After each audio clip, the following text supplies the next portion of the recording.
साई राम ओम गुरु। अध्याय 34। प्रोफेसर जो योगी बन गए।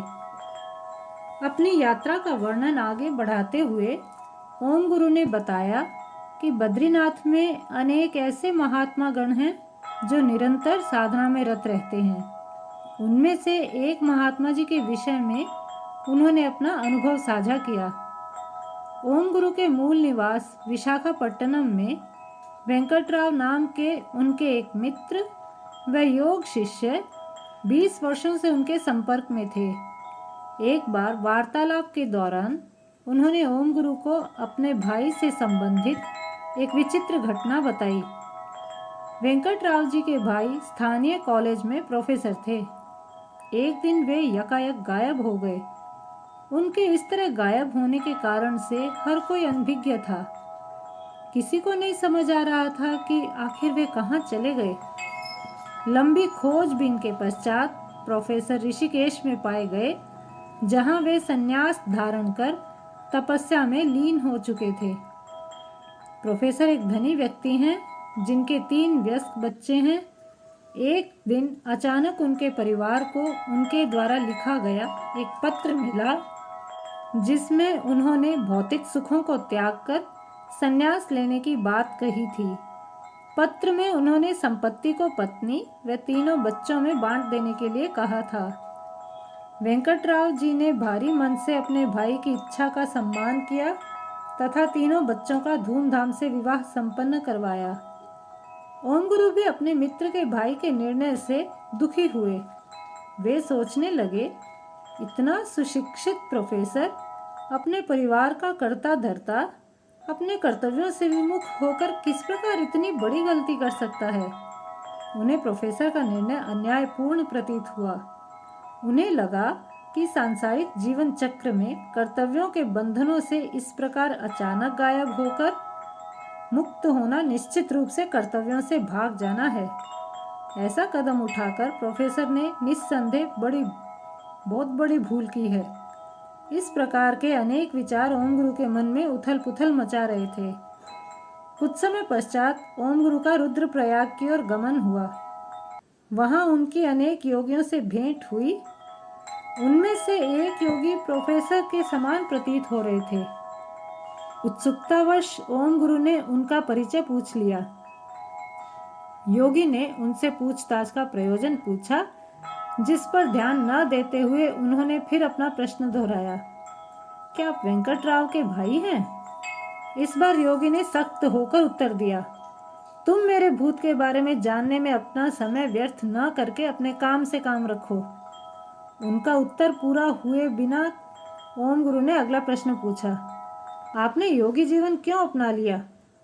यह सुनते ही जल के अतिरेक की भांति योगी के हृदय में दबी भावनाएं बाहर आनी आरंभ हुई। उन्होंने अपना हृदय खोलकर ओम गुरु के समक्ष रख दिया।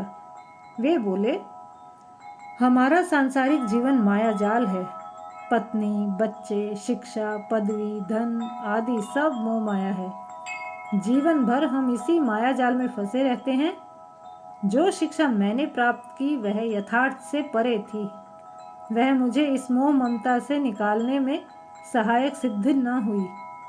जिस प्रकार सारा संसार धन के इर्द गिर्द घूमता रहता है, उसी प्रकार मैंने भी धन कमाने के लिए बिना किसी हिचकिचाहट के, बिना सही विषय व सही शिक्षा के किताबी ज्ञान बांटा।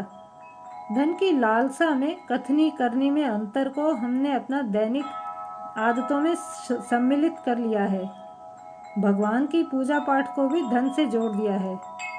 समय के प्रवाह में मैंने भी विवाह किया। मेरे 3 संतानें हुई। धन की कमी न होने के कारण पत्नी सदैव सुरक्षित महसूस करती थी। वह पूर्णतया आश्वस्त थी कि मेरी अनुपस्थिति में भी वह भली भांति अपना जीवन संभाल सकती है। मेरे भाई का आकर्षण भी धन की ओर ही अधिक था। ऐसी बातों ने मुझे मोह बंधन तोड़ने में बहुत सहारा दिया। वैसे भी जीवन मृत्यु के चक्र में पड़े रहकर हमारे जन्म का औचित्य ही नहीं रह जाता। धीरे धीरे मुझे भौतिक वस्तुएं व्यर्थ प्रतीत होने लगी। वैराग्य का बीज मेरे अंदर प्रस्फुटित हो चुका था। उसी वैराग्य ने मुझे ज्ञान प्राप्ति के लिए प्रेरित किया। वह मुझे निरंतर आत्मा का वास्तविक अर्थ जानने की ओर धकेलता जा रहा था। इसलिए एक दिन सब कुछ छोड़कर आत्मज्ञान की खोज में ऋषिकेश आ गया। मुझे अपने जीवन का लक्ष्य यहाँ आने के बाद ही ज्ञात हुआ। यहाँ पर महात्माओं से मिलकर आनंद की अनुभूति हुई। परमेश्वर से साक्षात्कार का सौभाग्य यहीं पर प्राप्त हुआ। मैं भगवान द्वारा दिए इस जीवन से पूर्णतया संतुष्ट हो गया। ओम गुरु प्रोफेसर योगी की बात बहुत ध्यान से सुन रहे थे। वे उनके विचारों से अवगत होने के पश्चात उनके निर्णय से संतुष्ट हो गए। वे समझ गए कि प्रोफेसर योगी ने सांसारिक मोह माया के बंधन से स्वयं को मुक्त कर लिया है।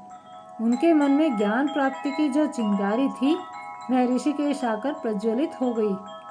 ओम गुरु उनसे प्रभावित होकर आगे बढ़ने लगे। महान लाल बाबा। काली कमली आश्रम में ओम गुरु की भेंट ऐसे महान तपस्वियों से हुई जो कठोर साधना में लीन थे। बहुत से ऐसे योगी थे जिन्होंने उच्च पदवी त्याग कर, धन को तिलांजलि देकर, सारी भौतिक सुख सुविधाओं के मोह से निकलकर साधना का मार्ग अपना लिया था। वे कठिन परिस्थितियों में तप कर आत्मा का वास्तविक अर्थ जानने की खोज में लगे हुए थे। जीवन में सफलता का चरम पाकर महान संत बनने की श्रेणी में आने वाले योगियों में लाल बाबा सटीक उदाहरण हैं। नर्मदा परिक्रमा के समय ओम गुरु को महान लाल बाबा के दर्शन का सुअवसर प्राप्त हुआ। ओम गुरु उनके आश्रम में रहे थे। राजसी परिवार से संबंध रखने वाले धनी लाल बाबा ने एक दिन सांसारिक उपभोग की वस्तुओं का त्याग कर वन की ओर गमन कर लिया। एक निर्धन व्यक्ति के रूप में उन्होंने घने वन में तपस्या की यात्रा आरंभ की। उनके अनुसार धन के द्वारा मन की शांति प्राप्त नहीं की जा सकती। मौन व्रत धारण किए हुए ये योगी दिन में केवल एक ही बार भोजन ग्रहण करते हैं। उनके आश्रम तक पहुंचने के लिए 15 किलोमीटर सघन वन की गहराइयों में जाना पड़ता है। महान संत लाल बाबा के कथनानुसार परमात्मा हर जगह व्याप्त है, वह सर्वांतर्यामी है। अपने अहंकार के कारण हमें यह बात समझ नहीं आती। हम ऐसे प्रदर्शन करते हैं जैसे हर विषय के परम ज्ञाता हों। आत्मा और परमात्मा के बीच के संबंध को अच्छी तरह समझने के लिए आपको महान संत बनने की आवश्यकता नहीं। ईश्वर से हृदय की गहराइयों से प्रार्थना करो। इस भौतिक शरीर को भगवान की सेवा में लगाकर सरलता से ज्ञान को प्राप्त किया जा सकता है।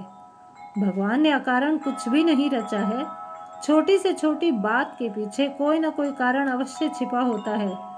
इसी परम सत्य को तुम्हें समझने की आवश्यकता है। ओम गुरु ने लाल बाबा के प्रवचनों को तृप्त होकर सद्भावना के साथ ग्रहण किया। जय साई राम, जय ओम गुरु।